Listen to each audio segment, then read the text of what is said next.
Hai semuanya, Assalamualaikum. Kali ini aku bikin puding coklat percik. Ini tuh rasanya bener-bener creamy antara coklat dan juga ditambahkan dengan fla. Pastinya tuh bener-bener cocok banget di lidah. Bahan-bahannya juga ekonomis dan caranya juga gampang.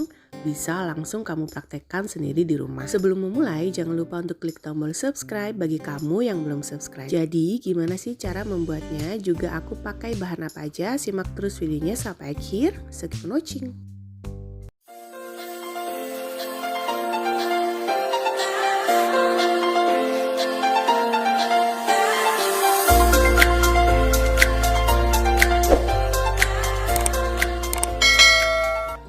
Untuk bahan apa aja yang aku pakai semuanya sudah ada di layar, kamu tinggal copy ulang atau kamu bisa capture layar handphone atau layar PC. Dan aku juga sudah tulis ulang semua bahan di description box di bawah.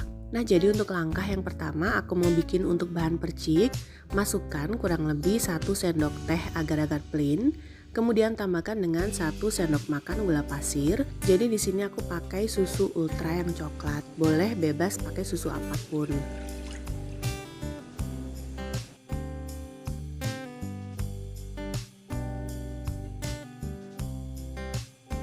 Jadi ini sebelum dinyalakan api, kemudian aduk-aduk semua bahan antara bahan kering dan juga susu cair hingga tercampur rata.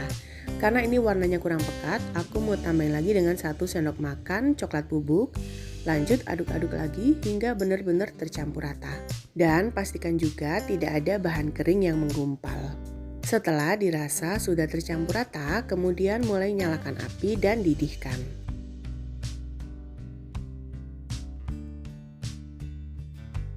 Dan selama proses merebus puding coklat ini harus selalu diaduk-aduk seperti ini ya, untuk menghindari gosong di bagian bawahnya.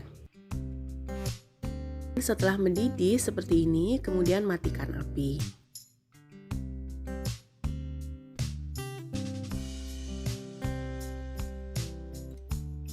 Sebelumnya di sini aku sudah siapkan cetakan. Jadi ini cetakan puding dengan diameter 20 cm. Sudah aku basahi dengan menggunakan air matang. Setelah itu masukkan puding sedikit demi sedikit ke cetakan ini. Jadi dia hingga membentuk percik seperti ini ya. Setelah selesai kemudian bisa sambil digoyang-goyang atau dimiring-miringkan seperti di contoh video ini ya. Dan lakukan sampai dirasa cukup untuk percik di bagian atas puding ini. Jadi untuk puding yang dipercik di bagian atas atau di dasar ini itu nggak perlu sampai semua pudingnya habis. Kemudian sisa dari puding percik ini kita sisihkan untuk kita bikin layer yang kedua.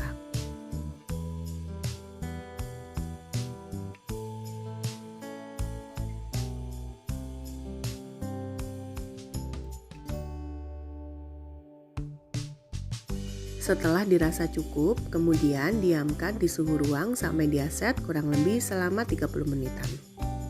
Sambil menunggu lanjut bikin untuk layer yang pertama, jadi aku masukkan dulu gula pasir dan ini sebelum dinyalakan api ya. Kemudian tambahkan juga dengan 2 bungkus agar-agar plain. Masukkan juga 1/4 sendok teh garam. Dan tambahkan juga dengan maizena.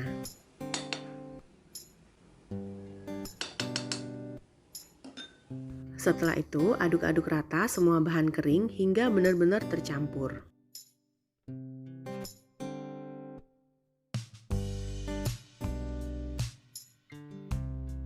Kemudian di sini aku sudah siapkan 1 liter susu coklat. Masukkan secara perlahan sambil diaduk. Ini menghindari agar bahan keringnya nanti tidak menggumpal.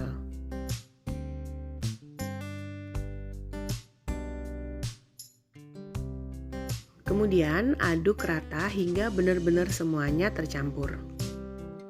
Setelah dirasa tercampur, kemudian mulai nyalakan api dan didihkan.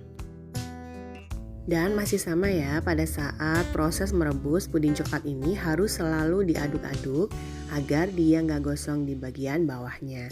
Sampai dia mendidih seperti ini, kemudian matikan api, lanjut aduk-aduk agar membantu proses untuk uap panasnya ini cepat hilang.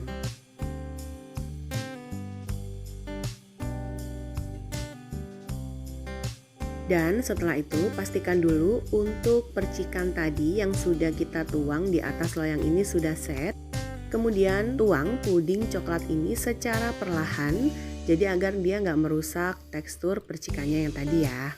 Tuang semua puding coklat hingga semua puding habis.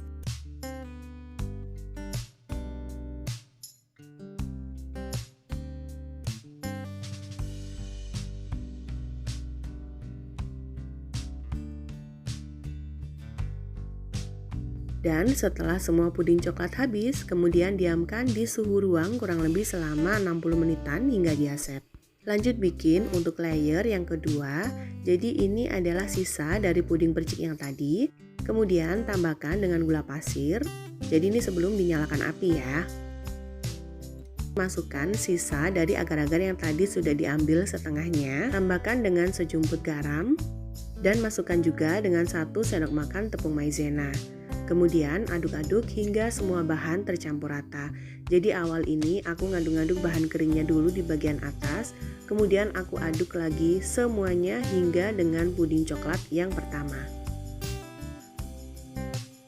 Setelah itu tambahkan lagi dengan susu coklat kurang lebih sebanyak 200 ml ini aku pakai.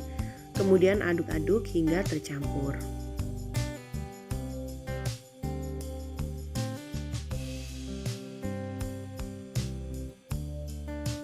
Agar warnanya lebih pekat lagi, aku mau tambahin dengan sedikit aja DCC, jadi kurang lebih ini aku pakai 50 gram. Kemudian aduk-aduk lagi, dan setelah dirasa tercampur, mulai nyalakan api dan didihkan.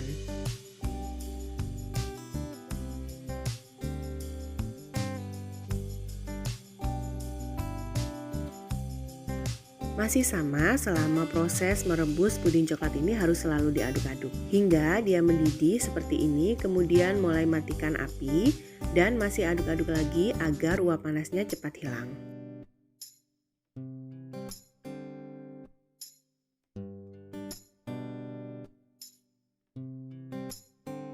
Pastikan untuk layer yang pertama tadi ini sudah set.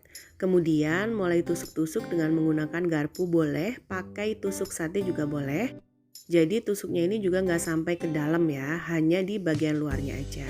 Kemudian tuang puding yang layer kedua ini di atas puding layer pertama secara perlahan aja.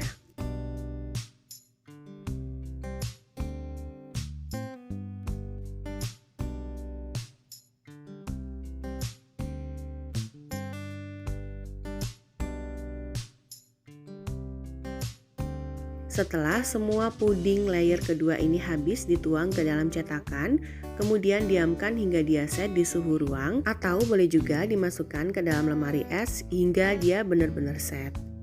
Dan setelah kurang lebih 3 jaman aku masukkan ke dalam lemari es, ini sudah set, aku mau balik dan keluarkan dari cetakan.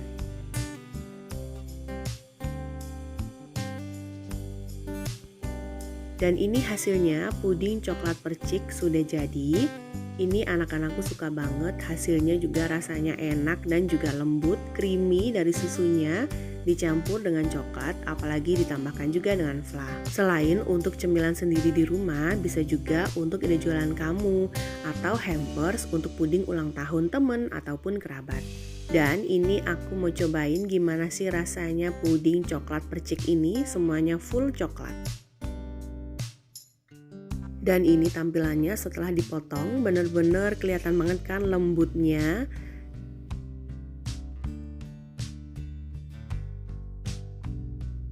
Disajikan dengan menggunakan flan vanilla, ini cocok banget rasanya. Untuk flan kamu bisa cobain resep dari aku juga, aku sudah tulis di description box di bawah ya. Ada 3 resep flan yang aku pernah bikin homemade. Dan kamu bisa lihat sendiri ya, potongannya bener-bener lembut banget. Apalagi ini rasanya susu coklat yang aku campur dengan flan vanilla.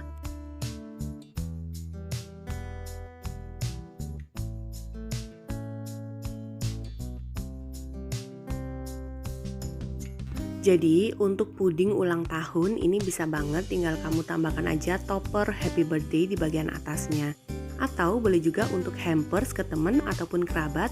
hanya dikemas dengan menggunakan box atau mika, kemudian tambahkan pita di bagian atasnya. Ini sudah cantik banget. Caranya simple dan bahan-bahannya juga ekonomis. Kamu pasti bisa bikin sendiri di rumah. Semoga video ini bermanfaat. Jangan lupa untuk selalu dukung aku dengan cara klik tombol subscribe, klik juga loncengnya, like postingan ini dan juga share resep ini ke semua medsos kamu sebanyak-banyaknya. Tunggu video selanjutnya dari aku.